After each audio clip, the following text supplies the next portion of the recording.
Hey guys, it's CallanLoF, and today I wanted to discuss a lot of the merits and issues with GoBricks, the third-party LEGO building system equivalent that's being produced in China and leading to a lot of interesting sets that look just like LEGO, but aren't. My primary focus with this video will be discussing sets from JMBricklayer, as they've sent me a number of very interesting sets to review, and this month of November is their 2-year anniversary where they have all their products discounted 25 to 50% off to celebrate. I bought a couple sets on my own from them that I'll touch on as well, as there are certainly some quality and molding differences with some GoBricks parts versus LEGO that should be considered before purchasing. With that said, on to the breakdown. So here's my display of a number of the JMBricklayer sets that I've purchased / been given.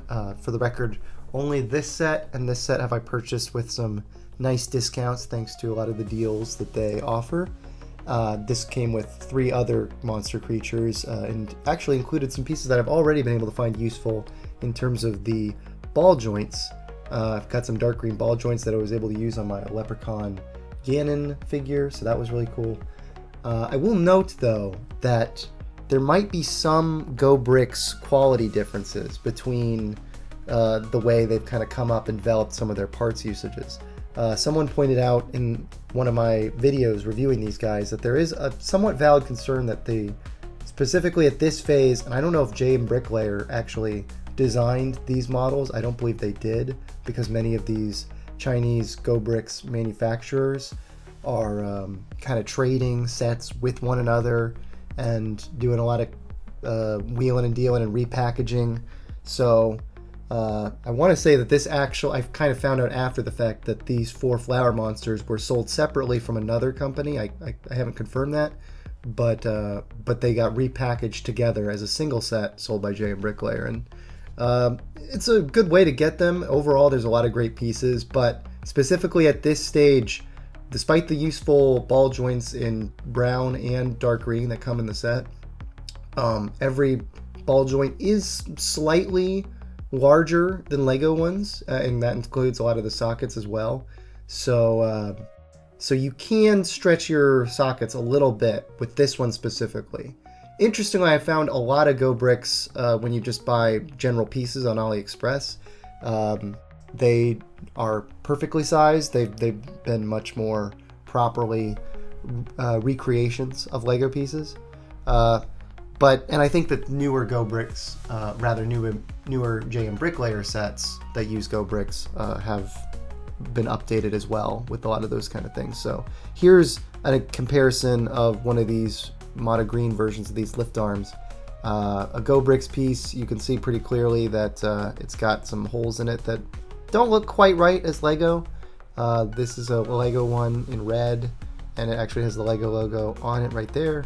So, you know, not every piece is perfectly one-to-one, but they function pretty well one-to-one, and many of them are of similar quality to LEGO that, you know, they don't break very easily. I found a lot of their stud-type connection pieces and their general sockets do get a little bit stressed marks. I've had very few. I'm trying to think of, the only piece that I've had break was on this Flower Monster set, and it was one of those really, really thin pieces that honestly I would probably be pretty easy to break as LEGO as well.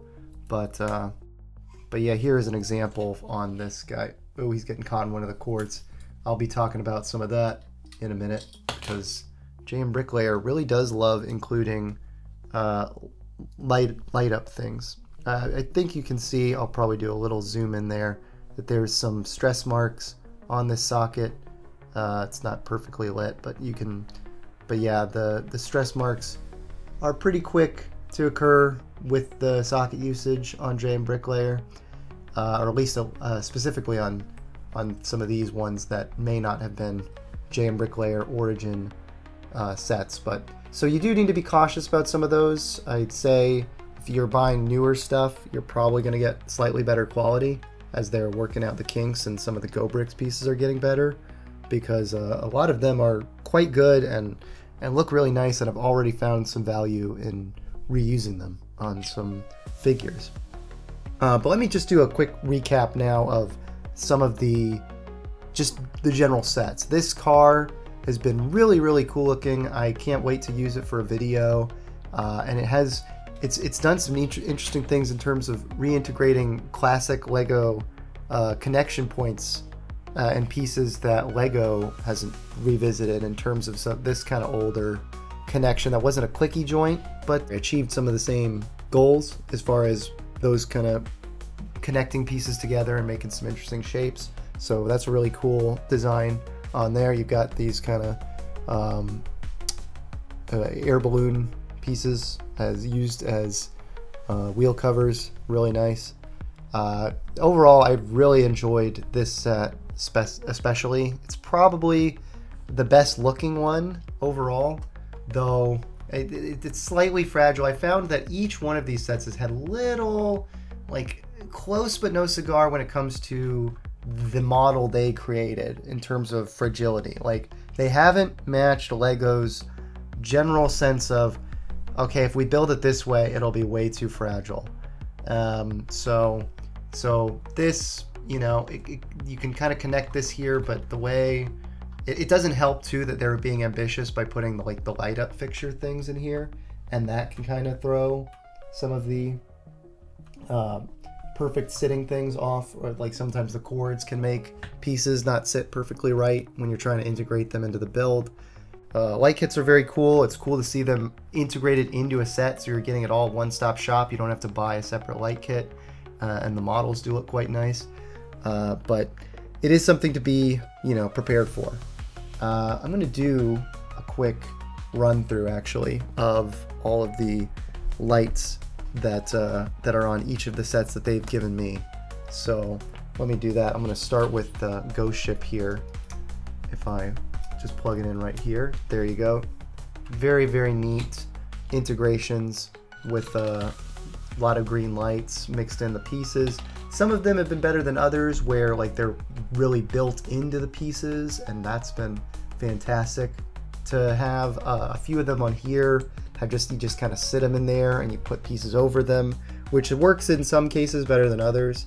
But yeah, the light kit aspect of these has definitely been a big bonus if you're looking for something to display, you're looking for something that'll look really nice, and you like the idea of having a light up set, but you're, you know, especially with Lego, it just, the costs add up. So many nice Lego sets, you got to end up shelling out like $100 or so just for the set, and then you add another $30 to $50 for the light kit. It can stack up pretty quickly. Every single one of these sets here is under $90. I believe the Ghost Ship is without any kind of discounts. It's $60. This Dragon is without anything. I want to say it's $70, and I want to say the car is as well. But they have discounts running right now for November, which is quite nice too. If you want to, you see some of these and you're just thinking these look really, really nice for display. They definitely are designed for display, but they include a lot of really nice recolors that, as far as the GoBricks discussion, I found mostly work quite well. Sockets can get stressed a little bit. Some of their studs get stressed. I experienced a little bit of that when playing with some of the flex tube that is used to be the centerpiece that helps the weaving build of this dragon. And yeah, unfortunately, it's the weakest link. Their other weak link when it comes to construction stuff is underestimating weight. The instructions tell you to put the entire bottom half of this dragon on this piece, and you can sit it on there, but it just puts so much stress. You might already be able to tell that it's kind of like slightly sinking from all of the weight that's being put on from the top half, and they only give you a couple Technic beams to try and reinforce that weight.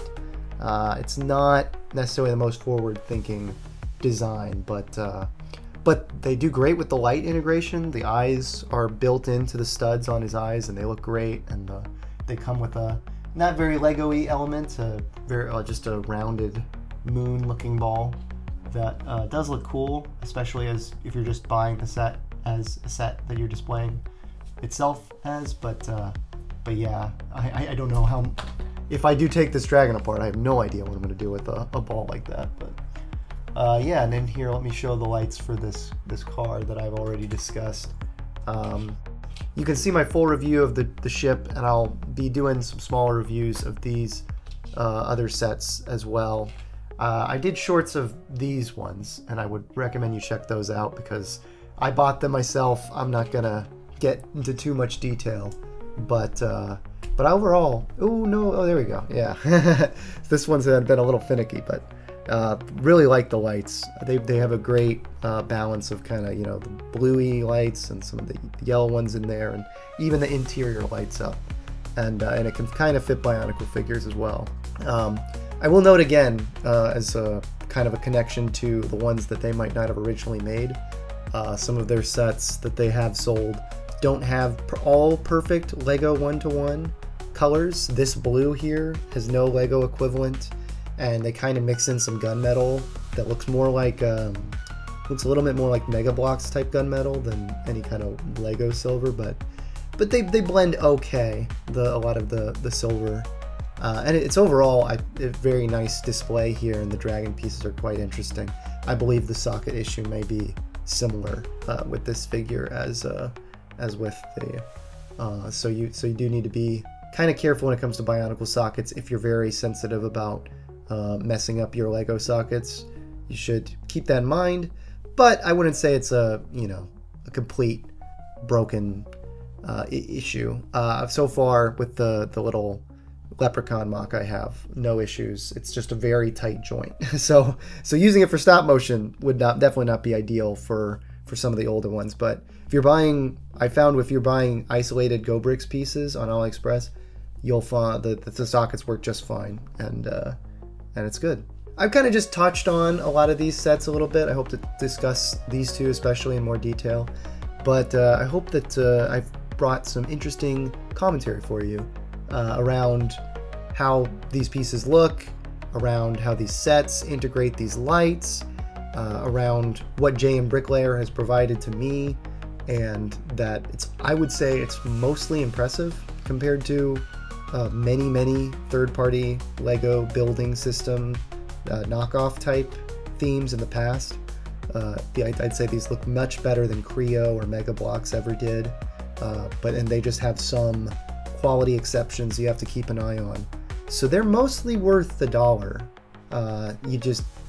You might be paying more for the parts than the sets in some cases, because some of their build designs aren't perfect in terms of fragility, but they are overall well designed and they look quite nice. So with some caution advised, I do recommend trying out JMBricklayer sets, and recommend a lot of the great pieces you can get for Bionicle and Lego mocks in awesome colors that Lego has not yet produced. Special thanks to JMBricklayer for sending me some of these great sets, and thanks to you all for watching. More animations and reviews coming soon.